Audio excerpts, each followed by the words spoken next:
नमस्कार। आज का मुद्दा में आपका स्वागत है। मैं हूं नसरीन।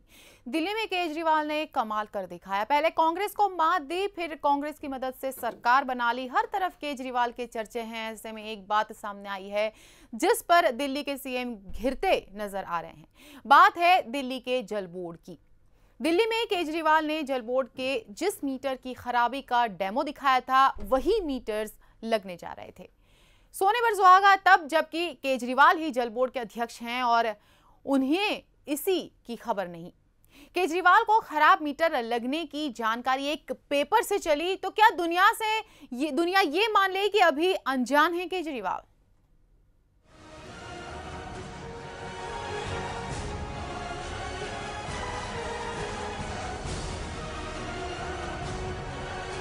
आज मैंने पढ़ा अखबार में,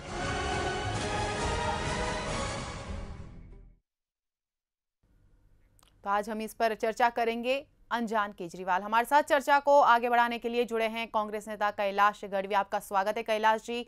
साथ ही फोन लाइन पर हमारे साथ जुड़ेंगे आम आदमी पार्टी के प्रवक्ता संतोष कुमार और बीजेपी नेता शाइना एनसी। साथ ही होंगे वरिष्ठ पत्रकार और राजनीतिक मामलों के जानकार विनोद अग्निहोत्री। हम आप सभी का स्वागत है। सबसे पहले हमारे इस शो में हम इस मुद्दे पर चर्चा करेंगे, लेकिन पहले आपको बता देते हैं पूरा मामला क्या है। दिल्ली में अभी तक जल बोर्ड के जिन ऑटोमेटिक मीटरों का पुरजोर विरोध हो रहा था, जल बोर्ड ने अब उन्हीं मीटरों को लगाने के लिए आरडब्ल्यूओ को नोटिस भेजा है। ये नोटिस 2 जनवरी 2014 से भेजे जा रहे हैं। हैरानी की बात यह है कि इन सब चीजों का पता सीएम अरविंद केजरीवाल तक को नहीं है। उन्हें भी इसकी जानकारी अखबार के जरिए मिली। ऐसे में सवाल ये उठता है कि जब सीएम केजरीवाल हैं तो फिर ये फैसले कौन ले रहा है। बहरहाल केजरीवाल ने इस नोटिस को खारिज कर दिया है और अब वो मीटर नहीं लगेंगे। आपको बता दें कि यहां उस मीटर की बात हो रही है जिसका केजरीवाल ने कांग्रेस राज में न सिर्फ जंतर मंतर पर विरोध जताया था, बल्कि लोगों के सामने डेमो कर फॉल्टी मीटर का पर्दाफाश भी किया था। अब दिल्ली जल बोर्ड, जो कि केजरीवाल के विभाग के अधीन है, लोगों से वही मीटर लगवाने को कह रहा है। आज मैंने पढ़ा अखबार में, तो अभी मैंने जल बोर्ड वालों की मीटिंग बुलाई है, तो उसको बंद करवाएंगे। नहीं, ऐसा मैंने नहीं कहा था। मैंने कहा था उसको कंसीडर कर रहे हैं और ना हमने कोई यू टर्न किया है, तो कंसीडर कर रहे हैं। आज सारा डेटा आएगा तो उसके बाद आपको निर्णय बता देंगे। चर्चा को शुरू करते हैं और सबसे पहले मैं सवाल पूछूंगी कैलाश जी से। जी कैलाश जी, बताइए कि वाकई में अरविंद केजरीवाल अनजान थे इस बात से। देखिए, सबसे पहले तो आपने जिस मुद्दे पर चर्चा की उसके लिए मैं आपको धन्यवाद देना पसंद करूंगा जी, क्योंकि ये आम आदमी पार्टी वाले हो या भारतीय जनता पार्टी वाले हो जी, इन लोगों को सत्ता पाने के लिए जी, जो एक भूख इनके दिमाग में बैठी हुई है, जी, भूख का जो अप्रोच वो दिखा रहे हैं और उसको पूरा करने के लिए लोगों को सब्जबाग दिखा रहे हैं, झूठी सच्ची बातें कर रहे हैं, जो मुद्दे जमीन पे नहीं उन मुद्दे दिखा रहे हैं। और उसका 2 एग्जाम्पल मैं देना पसंद करूंगा। सिंपली आप सबसे पहले देख लो कि उन्होंने पानी की बात की कि हम पानी 700 लीटर देंगे। तो जब वो दिल्ली की बात करते हैं तो दिल्ली के उन सभी लोगों के लिए बात करते हैं जो दिल्ली में रहते हैं और जो उनके दिल्ली के विस्तार के वोटर हैं। उनको दिया नहीं दिया अलग बात है जी।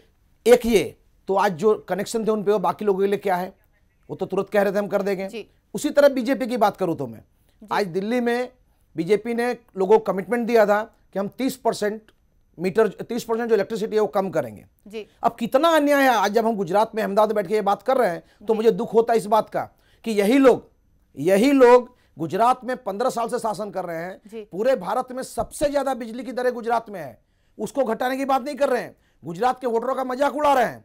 तो ये सब सत्ता के लालची लोग हैं।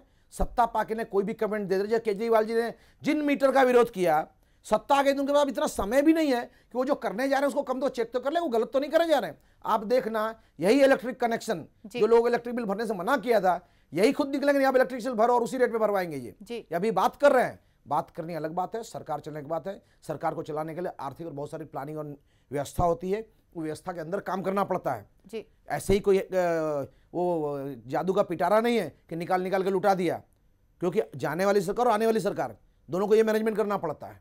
इसलिए ये प्लानिंग बिना का, कोई भी नीति और होमवर्क किए बिना लोगों को झूठे विश्वास दे करके आई हुई सरकार है और ये ऐसी परिस्थिति चलती रहेगी लोगों के पास जब तक ये लोग रहेंगे। जी, जो कैलाश जी, क्या ये संभव है, क्या ये पॉसिबल है कि जल बोर्ड के अध्यक्ष के नाते ये फैसले लिए जा रहे हैं? अरे मैं तो ये बोलता हूं, अध्यक्ष के नाते आप लिए जा रहे हैं या नहीं लिए जा रहे हैं, मगर जब आप अध्यक्ष हैं जी, तो ये आपकी व्यक्तिगत जवाबदारी बनती है जी, एक इतना बड़ा इशू, जिस इशू पे आपने पूरा इलेक्शन लड़ा था, जिस इशू पे आपने पूरी तैयारी की थी, जी, आज वही चीज, वही मुद्दा आप उसी स्टेटस में फिर से उन लोगों को दे रहे हैं जिसका विरोध किया था आपने। तो अगर आप एक विजिलेंट सीएम हैं, अगर आप सही अर्थ में जो मुद्दे लेके प्रजा में गए तो उस मुद्दों पे काम करना चाहते हैं, तो आप ईमानदार रहिए, टू द पॉइंट रहिए और उस हिसाब से काम कीजिए। जी, हमारे साथ राजनीति विश्लेषक भी जुड़े हैं अग्निहोत्री जी। अग्निहोत्री जी, मैं आपसे पूछना चाहूंगी, आप किस तरह से देख रहे हैं इस पूरी बात को? तो उनसे संपर्क हमारा नहीं हो पाया। तो ये पूरा मुद्दा है कि जो मीटर जिसका विरोध अरविंद केजरीवाल ने कांग्रेस के चलते जंतर मंतर मैदान में कांग्रेस के सामने किया था, अब कांग्रेस का ही समर्थन है और वही मीटर के नोटिस दिए जा रहे हैं। आइए देख लेते हैं कि इस मामले पर दिल्ली के नेता प्रतिपक्ष और बीजेपी नेता हर्षवर्धन का क्या कहना है। अब पानी के खराब मीटर के बदले दिल्ली जल बोर्ड वही खराब कंपनियों के मीटर वापस लगा रहा है और इसके बारे में दिल्ली के मुख्यमंत्री ये कहें कि ये मुझे जानकारी अखबार से मिल रही है, जबकि वो स्वयं दिल्ली जल बोर्ड के चेयरमैन हैं। तो मैं समझता हूं कि बहुत सारे ऐसे प्रश्न हैं जिनके उनको दिल्ली की जनता को जवाब देने पड़ेंगे। जी कैलाश जी, आपने सुना हर्षवर्धन जी ने क्या कहा, आप इस पर क्या कहेंगे? पक्की बात है, दिल्ली की जनता को जवाब देना ही पड़ेगा इनको। देखिए, लोगों के सेंटिमेंट से खेलना एक बात है जी, और सेंटिमेंट क्या, ये टेम्पररी होता है जी। आप किसी के सेंटिमेंट का उपयोग या दुरुपयोग शॉर्ट टर्म के लिए कर सकते हैं, पर लोगों को जमीन धरातल पे रहना पड़ता है और उसी पे चलना पड़ता है। अगर आपकी प्लानिंग गलत है, अगर आपको मालूम नहीं कि आप क्या करने जा रहे हैं, या अगर आपको ये मालूम नहीं कि आपने जो कमिटमेंट दे रहे हैं उसका क्या रिजल्ट होने वाला है, उसका क्या इंपैक्ट लोगों पर पड़ने वाला है, अगर आपके उसकी तैयारी नहीं है, अगर आपको मालूम नहीं है या आपकी टीम नहीं है, तो आपको ऐसी गलती नहीं करनी चाहिए। सेकेंडरी, आप खुद देखो, वो जल बोर्ड के चेयरमैन है, कुछ जो जलते हुए इशू बोलते हैं, जो बहुत हॉट इशू थे, उनमें से एक ही इशू था। जब इसको इंप्लीमेंट करने जा रहे हैं तो उनको उनका कमिटमेंट याद होना चाहिए। जी बिल्कुल, और उस चीज को केयरलेस है, उसका चीज का ध्यान नहीं दिया है उन्होंने। जी जी, कांग्रेस में जंतर मंतर पर इसी मीटर्स का विरोध हुआ था, अभी कांग्रेस का ही समर्थन आपने लिया है और अब यही मीटर लगने जा रहे हैं और अरविंद केजरीवाल कह रहे हैं कि उन्हें पता नहीं। तो आप अरविंद केजरीवाल को एज अ सीएम कितना मजबूती से देखते हैं? देखिए, आपने बहुत अच्छी बात कही जी। कांग्रेस है ना, वो एक लोकतांत्रिक परंपरा में मानने वाली पार्टी है जी। आज हमारा 130 साल का इतिहास है जी। पिछले देश में 66 साल में से, आज़ादी के 66 साल में से 60 साल हमारी सरकार रही है और हमारी सरकार इससे रही है कि हम नीति से चलते हैं, हम लोगों के बीच रहते हैं, लोकतंत्र को सम्मान देते हैं, लोकतंत्र का मजाक नहीं करते। और जब जिस जगह वहाँ की जनता ने हमें विरोध पक्ष में बैठाया है तो हम विरोध पक्ष का रोल करते हैं। उसी तरीके से जब लोकतंत्र की पोजीशन, जब लोकतंत्र का स्टेक पे आ जाता है, लोकतंत्र के लिए खतरा आ जाता है, उस समय हमारी कोशिश ऐसी रहती है कि अगर हम लोकतंत्र को ऐसे किसी पार्टी को सपोर्ट दें जो धर्मनिरपेक्ष हो, लोगों के बीच में तोड़फाड़ और भागलावादी नीति को नहीं मानती हो, भेदभाव नहीं करती हो, अगर वैसी पार्टी है और उसकी ऑफर, अगर जो कंडीशन वो हमें ऑफर करे कि इस मुद्दे पर मुझे सपोर्ट दो, अगर हमें लगता है कि लोकतांत्रिक परंपरा में उस चीज का मान होना चाहिए तो हम उसी ग्राउंड पे कैलाश जी, मैं आपको यहाँ पर रोकना चाहूंगी। फिलहाल हमारे साथ जुड़ चुके हैं संतोष रघुवंशी जी, जो आम आदमी पार्टी से हैं। संतोष जी, बहुत बहुत स्वागत है आपका हमारे इस शो में। और सबसे पहले आप हमें ये बताइए कि ये जो पूरी बात है जिसमें अरविंद केजरीवाल का ये कहना है कि उन्हें भी मीटर के बारे में एक अखबार से पता चला, क्या वो वाकई मन जाने? देखिए, ऐसा है कि अरविंद केजरीवाल एक ऐसा नेता है जी, कहने का मतलब कि वो एक आम आदमी से बना हुआ नेता है, खुद बना हुआ नेता नहीं है, पब्लिक ने उसको बनाया। तो वो यदि कोई बात बोल रहा है जी, तो जनता जो कि इस देश की मालिक है वो उसकी बात 100% मानेगी जी, बजाय इसके कि दूसरों की बात माने। क्यों? क्योंकि अरविंद केजरीवाल सत्ता पाने को सत्ता लालचू, जैसे कि रूढ़ी पार्टियों में बहुत सारे लोग बैठे हैं आज के देश में जी, उनके जैसा नेता नहीं है। वो अलग मकसद से जनता को जनता का हक दिलाने के मकसद से, जनता के कार्य करने के मकसद से जी, चैलेंज कबूल करके सत्ता में आया है जी। तो संतोष जी इसे क्या माना जाए कि क्योंकि अरविंद केजरीवाल को अनुभव की कमी है, प्रशासनिक अनुभव की जी, तो इसे ये माना जाए कि उन्हें अनुभव की कमी है? हो सकता है हमें अनुभव की कमी हो, जैसा पूरा देश जानता है कि हमें अनुभव की कमी है, लेकिन हमें इतनी समझ, इतनी तमीज और इतनी तो सेंस है कि जो रूढ़िचुस्त पार्टियां कांग्रेस बीजेपी या सपा बसपा हो, सारी पार्टियां जो सदियों से, जब से देश में आजाद हुआ देश, तब से जो जनता जी, तो जिस तरह से आप कह सकते हो कि हो सकता है प्रशासनिक अनुभव की कमी है, मैं कैलाश जी से पूछना चाहूंगी, कैलाश जी आप क्या कहेंगे इस पर? क्या वाकई में अनुभव की कमी है? तो फिर समर्थन में कांग्रेस है, उनसे सलाह भी ले सकते हैं। आपने बहुत अच्छी बात कही। समझ की कमी और दूरदर्शिता के अभाव में बनी हुई सरकारों ने इस देश को बहुत नुकसान पहुंचाया है जी। भले वो अटल बिहारी वाजपेयी की सरकार हो कि जिसमें कंधार जैसे इशू बने जी। उसी समय में इस देश के पार्लियामेंट में अटैक हुआ। हिंदुस्तान के इतिहास में सबसे ज़्यादा आतंकवादी कार्रवाई में अगर लोग मरे हो, आतंकवादी कार्रवाई के भोग बने हो, तो वो 1999 2004 का एनडीए का सरकार था, जब 13,000 से ज़्यादा लोग मरे थे। हमारा कहना क्या है, आप अनुभव नहीं है तो आप पहले अनुभव सीखिए, जाके कहीं काम सीखिए, मैनेजमेंट सीखिए। आज एक मैं बोलता हूँ, एक पायलट है, एक पायलट को प्लेन चलाने दे दें और वो बोला मेरा तो अनुभव नहीं है, मैंने ट्रेनिंग तो ली, मैं चलाता हूँ, चला लूंगा जी। बिल्कुल। तो क्या आप ये मजाक उड़ाना चाहते हो इस देश के साथ में? जी कैलाश जी, मैं आपको यहाँ पर रोकना चाहूंगी। हमारे साथ जुड़ चुके हैं वरिष्ठ पत्रकार विनोद अग्निहोत्री। अग्निहोत्री जी, स्वागत है आपका हमारे इस शो में। अग्निहोत्री जी, आप इस चीज को, पूरे मामले को कैसे देख रहे हैं? क्या वाकई में अरविंद केजरीवाल अनजान थे, उन्हें अनुभव की कमी है?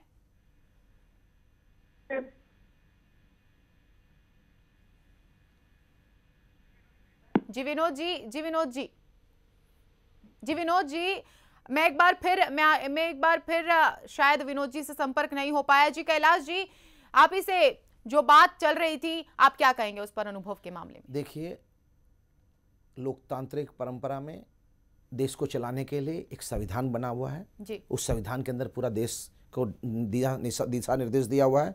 उसके अंदर पूरा उसके नियम कानून, उसके न्यायपालिका है, उसके लिए संस्था की संसदीय पालिका है, उसके अंदर काम करना पड़ता है। काम करने के लिए एक सिंपल आपको एग्जांपल देता हूँ। आज बहुत सारे सांसद इलेक्शन जीत के जाते हैं, उनकी पार्टी सरकार में आती है, मगर वो पार्टी उन्हीं सांसदों को मंत्रिमंडल में जगह देती है जिनको अनुभव होता है। जिनको अनुभव नहीं होता है उनको वो नहीं देती है। ये नई पार्टी है, हम समझ सकते हैं कि इनको अनुभव नहीं है। अगर अनुभव नहीं है और अगर उनको ऐसा 29 सीटें मिली थी तो उनको सरकार नहीं बनानी चाहिए, सरकार बनाने का दावा भी नहीं करना चाहिए। उसके में वो 18 मुद्दे लेके गए थे कि हमें सरकार बनाता हूं, 18 मुद्दे पे आपको सहकार काम करना चाहते हैं। 18 मुद्दे पे कांग्रेस ने सहकार दिया उनको कि उसमें से 16 मुद्दे ऐसे थे जो प्रजा के हित में थे, जिससे आम जनता को फायदा होता, दिल्ली के वोटर्स को फायदा होता, इसलिए हमने उसको सहकार दिया है और जब तक इस तरह चलता रहेगा हम उनको सहकार भी देते रहेंगे। जी संतोष जी, क्या कहेंगे आप कैलाश जी की बात पर? चाहता हूँ जो महाशय से कि मैं ये पूछना चाहता हूँ कि जो भी देश में नया नेता पैदा होता है, क्या वो राजनीति के पाठ रशिया, चाइना, पाकिस्तान से सीख के आता है? वो अनुभव वहां से लेके आता है? कहाँ से लेके आता है? इधर मोदी जी सीएम बने, उन्होंने कहा रशिया से अनुभव लेके आए थे, रशिया के सीएम थे क्या पहले? बहुत अच्छा, मैं जवाब देना पसंद करूंगा।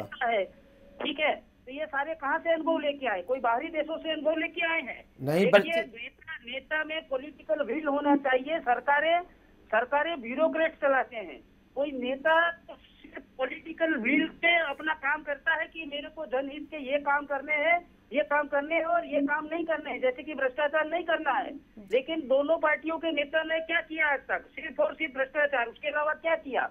जी कैलाश जी आप जवाब देना चाहते हैं? हमने केजरीवाल जी की तरह सब डोनेशन अन्न आंदोलन के समय अपने अकाउंट में नहीं डलवा लिया था जैसे केजरीवाल जी ने डलवाया था। हमने आपके बहुत सारे ऐसे लोग हैं, आपकी वो किरण बेदी थी आपके साथ में, वो फ्लाइट का टिकट लेती थी, प्लेन में जाती। आप ऐसे लोगों टोलों में से निकल के आए हो, तो सबसे पहले तो आपकी टीम और आपके ग्रुप ही गलत है जो आप बात कर रहे हो। जहां तक नरेंद्र मोदी की बात करो या दूसरे की बात करो, इस देश में राजकारण पॉलिटिक्स सीखने के लिए कहीं जाने की जरूरत नहीं है। जनता के बीच रहो, जनता का काम करो। आप क्या समझते हो, एक IRS आकर के क्या वो सत्ता चलाना सीख के आ गए हैं? एडमिनिस्ट्रेटिव फाइल पे साइन करते हुए क्या सिस्टम की पूरी बात पता चल गई? और आप जिस मुद्दे पे लड़के आए हो, जी संतोष जी, हम आपकी बात करें, हम लोग मुद्दे से हट रहे हैं क्योंकि आपने किरण बेदी की बात कही। किरण बेदी ने तो बीजेपी को समर्थन दिया। ऐसे ही लोग हैं, ये पूरी यही लोग हैं, आम आदमी पार्टी ये सब एक ही है।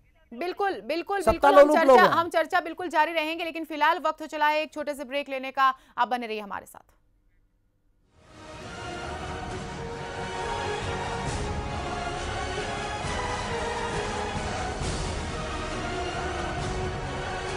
आज मैंने पढ़ा अखबार में ब्रेक के बाद आपका स्वागत है और जारी है चर्चा अनजान केजरीवाल पर।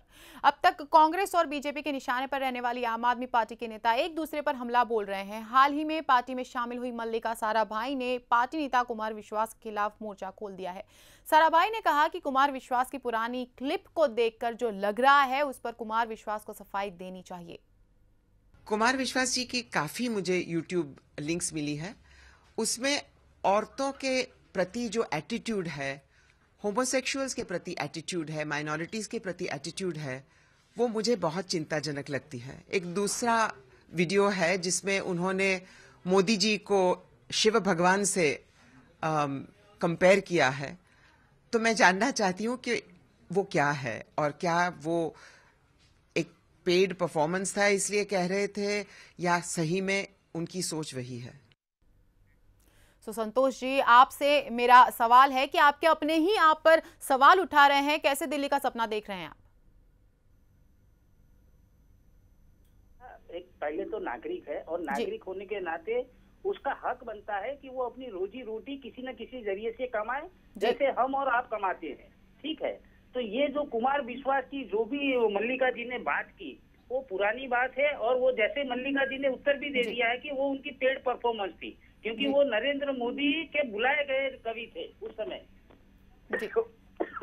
जी, सही गलत तो ऐसा कुछ नहीं होता। कैलाश जी, मैं आपसे पूछना चाहूंगी कि जो नए नए ज्वाइन हुए हैं वही अब पुराने जो सदस्य हैं, आम आदमी पार्टी के जो नेता हैं, उन पर सवाल उठाने लगे हैं।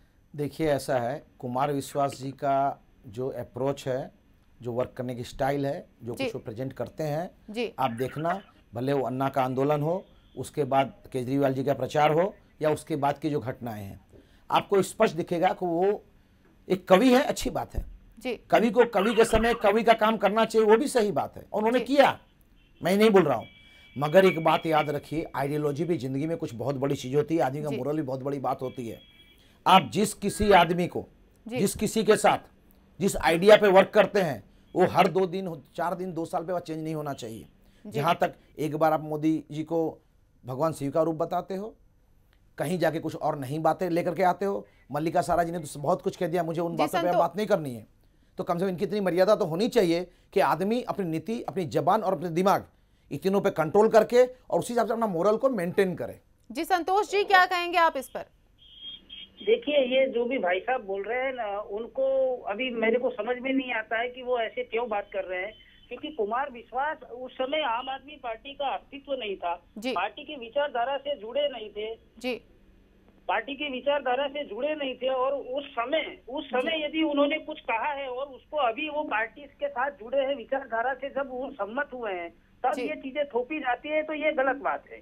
तो फिर आज अचानक मोदी पर निशाना क्यों साधने लगे कुमार विश्वास और आप? जो भी बोला होगा उन्होंने। लेकिन संतोष जी, सवाल तो ये भी उठता है ना कि आप आज अचानक इस तरह से अब नरेंद्र मोदी पर निशाने क्यों साधने लगी है आप और कुमार विश्वास? मैं मेरी पर्सनल बात करूं तो किसी जमाने में मैं पार्टी का प्रवक्ता हूं, फिर भी मेरे को ये लगता था कि इस आदमी में दम है, ये देश को कुछ दे सकता है। लेकिन अनुभव के साथ हमने ये पाया कि इस आदमी के पास जी संतोष जी, क्या ऐसी चीज पाई? संतोष जी, मैं यहाँ से आपसे पूछना चाहूंगी, आपने क्या ऐसी चीज पाई कि आपको अब ये लगने लगा? देखिए, ऐसा है कि जो इन्होंने 12 साल में करके दिखाया, गुजरात का जो अवदशा की है इन्होंने, जो गुजरात की दुर्गति की है, उससे हमको ये अनुभव हो गया, ये स्वयं का अनुभव है, गुजरात की सारी जनताओं का अनुभव है कि ये आदमी बेबाक खाली बोल सकता है, कर कुछ नहीं सकता है। आप एक उदाहरण के तौर पे मेरे को कोई भी एक सब्जेक्ट बता दीजिए, यदि प्राइमरी एजुकेशन है, प्राइमरी हेल्थ है, लोगों को पीने की पानी की सुविधा है, उद्योगपतियों को छोड़ के किसका विकास किया मोदी साहब ने, ये आप मेरे को बताइए गुजरात में।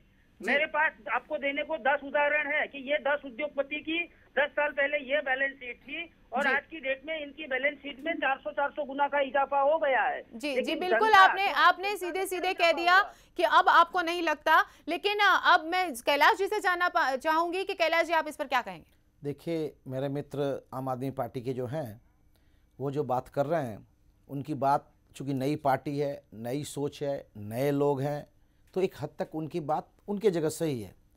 मगर मैं उनके मुझे तो अभी पता चला उनकी बातों से कि वो उनका बैकग्राउंड क्या है, तो मुझे एक बात में समझ में नहीं आता है कि जो 12 साल आपको नरेंद्र मोदी की परिस्थिति समझने में लगा, हम तो जानते थे कि ये फेंकू हैं, ये बड़ी बड़ी बातें करते हैं, इतिहास को गलत तरीके से प्रेजेंट करते हैं, विकास के नाम पे लोगों को मूर्ख बनाते हैं। हम जानते हैं इसको, हम इसलिए कांग्रेस में वर्षों से काम कर रहे हैं। मगर ये 12-12 साल तक वहां बैठे रहे और इनको अब पता चला उसके बाद यहाँ है, तो ये 2 साल पहले जिसने बात की है उसको समझने में कितना समय लग गया इनको।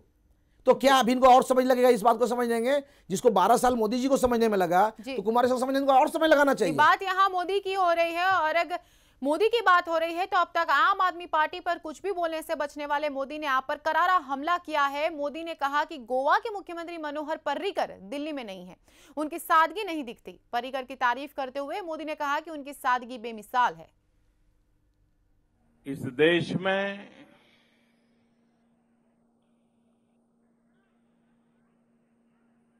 टीवी मीडिया का ध्यान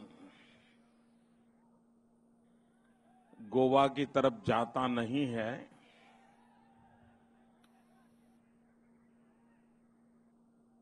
कोई दुर्घटना हो जाए तब तो गोवा की खबर देखने सुनने को मिलती है,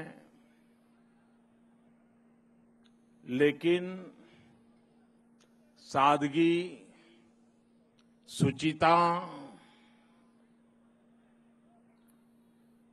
और गोवा के विकास के लिए पूर्ण समर्पण,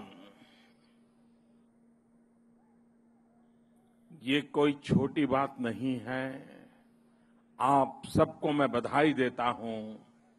आपने ऐसी सरकार चुनी है, मनोहर पर्रिकर जैसे ऐसे नेता को चुना है, और इसलिए गोवा के नागरिक लाख लाख बधाई के पात्र हैं। जी कैलाश जी, आपने सुना। अब आपसे मैं पूछना चाहूंगी कि क्या मीडिया वाकई में ज्यादा ध्यान दे रही है केजरीवाल पर, आप पर?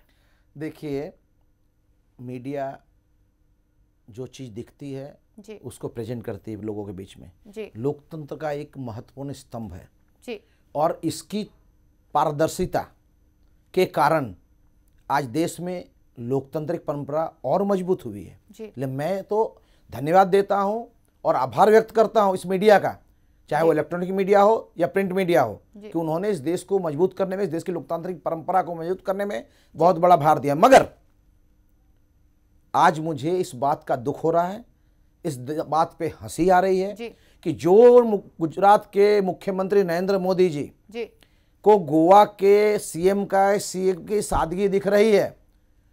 अगर वो अच्छी बात है तो खुद पे क्यों नहीं इंप्लीमेंट कर रहे हैं, क्योंकि वो सादगी नहीं, उनका हर आधे घंटे में टेस्ट चाहिए होता है। दूसरी बात जो बहुत ही इंपॉर्टेंट है, आज गोवा इस देश में टैक्सेशन के लिए मॉडल स्टेट बन गया है। उसके जगह वहां की वो सीख नहीं ले रहे हैं। वहां वेट पेट्रोल डीजल पे 0 है, 0.01% है। वो गुजरात में इंप्लीमेंट करें तो आज 25 रुपए, 100 रुपए, 25 रुपए डीजल में भाव कम हो सकता है। उस पर इनका ध्यान नहीं है, इनको वो सीखना नहीं है, उनको मीडिया को दोष देना है। जी कैलाश जी, इसी पर मैं पूछना चाहूंगी संतोष जी आपका क्या कहना है इस पर? मैं इसमें सिर्फ ये बात कह रहा हूँ, मेरे को हंसी आती है कहते हुए जो मोदी जी ने पर्रिकर जी की तारीफ की कि आप दूसरों की सादगी, दूसरों की अच्छाई का बखान करके खुद पीएम कैंडिडेट कैसे बन सकते हो? लेकिन अब तो आम आदमी पार्टी और कांग्रेस दोनों एक ही सुर बोल रहे हैं, दोनों एक ही सुर में बोल रहे हैं। नहीं ये तो, लेकिन हंसी मेरे को ताज्जुब होता है कि उनको वाजपेयी की सादगी, वाजपेयी का मकान, पर्रिकर की सादगी। अरे राहुल गांधी की सादगी देखिए ना साहब, राहुल गांधी की सादगी देखिए जी, राहुल गांधी की सादगी देखिए इस देश में। जी बहुत बहुत शुक्रिया कैलाश जी आपका, बहुत बहुत शुक्रिया संतोष जी आपका हमारे साथ जुड़ने के लिए और हमारे साथ बातचीत करने के लिए। तो आम आदमी पार्टी जिस पर आज पूरे देश की नज़र है, और आम आदमी पार्टी के ही नेता के प्रदेश में जहां के वो मुख्यमंत्री अरविंद केजरीवाल के, वहीं पर भी अगर मीटर के नोटिस जारी हो जाते हैं और अगर मुख्यमंत्री ये कहते हैं कि मुझे इस बारे में पता नहीं और अखबार पढ़ के मुझे पता चला, तो वाकई में यही बात कई सारे सवाल खड़े करती है कि आखिर सरकार कौन चल रहा है। कई सारे सवाल इसी के साथ खड़े हो जाते हैं, लेकिन ये सारे सवालों के जवाब आम लोकसभा चुनाव में, लोकसभा चुनाव 2014 में पता चलेंगे, और तभी पता चल पाएगा कि अरविंद केजरीवाल क्या वाकई में एक मजबूत सीएम हैं जिनका राजनीतिक उभार दिन ब दिन बढ़ता जा रहा है। नमस्कार।